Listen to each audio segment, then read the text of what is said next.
Pen tool ತಗೊಂಡು ಆಮೇಲೆ last edge ಮಾಡ್ಕೊಂಡು ಯಾವ ತುದಿ ಕಟ್ ಮಾಡ್ತೀವಿ ಅದೇ ತುದಿಗೆ ಮತ್ತೆ ಜೋಡಿಸ್ಬೇಕು. ಶಿಫ್ಟ್ ಕಂಟ್ರೋಲ್ ಹಾಟ್ ಹಿಡ್ಕೊಂಡು ಎಂಟರ್ ಹಿಡಿಬೇಕು.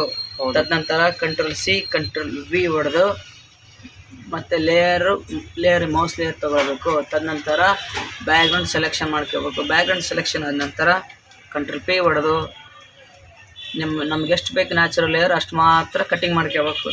ಆಮೇಲೆ ಕಂಟ್ರೋಲ್ ಹಾಟ್ ಶಿಫ್ಟ್ ಹಿಡ್ಕೊಂಡು ಎಂಟರ್ ಹೊಡಿಬೇಕು. ತದನಂತರ ಬ್ಯಾಕ್ಗ್ರೌಂಡ್ ಸೆಲೆಕ್ಷನ್ ಮಾಡ್ಕೊಂಡು ತದನಂತರ ಕಂಟ್ರೋಲ್ ಸಿ ಕಂಟ್ರೋಲ್ ವಿ ಆಮೇಲೆ ಬ್ಯಾಕ್ಗ್ರೌಂಡ್ ಸೆಲೆಕ್ಷನ್ ಮಾಡ್ಕೊಂಡು ಬ್ಯಾಕ್ ಪಾಸ್ ಹೊಡಿಬೇಕು. ತದನಂತರ ಲೇಯರ್ ಎರಡನ್ನ ಸೆಲೆಕ್ಷನ್ ಮಾಡ್ಕೊಂಡು F7 ಹೊಡಿಬೇಕು. F7 ಹೊಡ್ಲಿಕ್ಕಿಂತ ಮುಂಚೆ ಕಂಟ್ರೋಲ್ ಎಲ್ ಒತ್ಕೋಬೇಕು. ಕಂಟ್ರೋಲ್ ಎಲ್ ಒತ್ಕೊಂಡು ಇಲ್ಲಿ ವೈಟ್ ಲೇಯರ್ ತೊಗೊಂಡು ಆ ಲೇಯರ್ ಎರಡನೇ ಲೇಯರ್ ಮೇಲೆ ಹೊಡಿಬೇಕು. ತದನಂತರ F7 ಹೊಡ್ಕೊಂಡು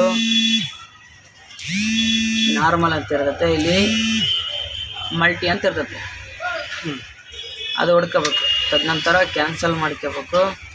ಆಮೇಲೆ ಇಲ್ಲಿರುತ್ತಲ್ಲ ಸ್ವಲ್ಪ ರಬ್ಬರ್ ತಗೊಂಡು ಎರೇಸ್ ಮಾಡ್ಕೋಬೇಕು. ಯಾವ ಥರಪ್ಪ ಅಂದರೆ ಈ ಥರ ಈ ಟೂಲ್ ತಗೊಂಡು ಹೊತ್ಕೊಂಡು ಎರೇಸ್ ಮಾಡ್ಕೊಬೇಕು.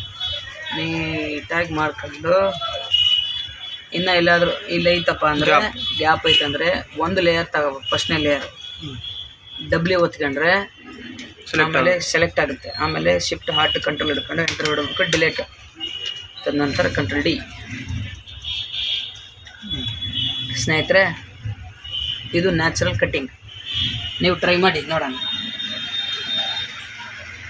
ತಡಿ ಅದೊಂದು ಯಾವುದು ಕೊನೆಗೆ PhD ಸೇವ್ ಮಾಡಬೇಕು. ಆಯ್ತು, PhD ಸೇವ್ ಮಾಡಬೇಕು. ಮತ್ತು GPS ಸೇವ್ ಮಾಡ್ಕೊಂಡ್ರೆ ಅದು ಯಾವುದೂ ಕೆಲಸಕ್ಕೆ ಬರಲ್ಲ.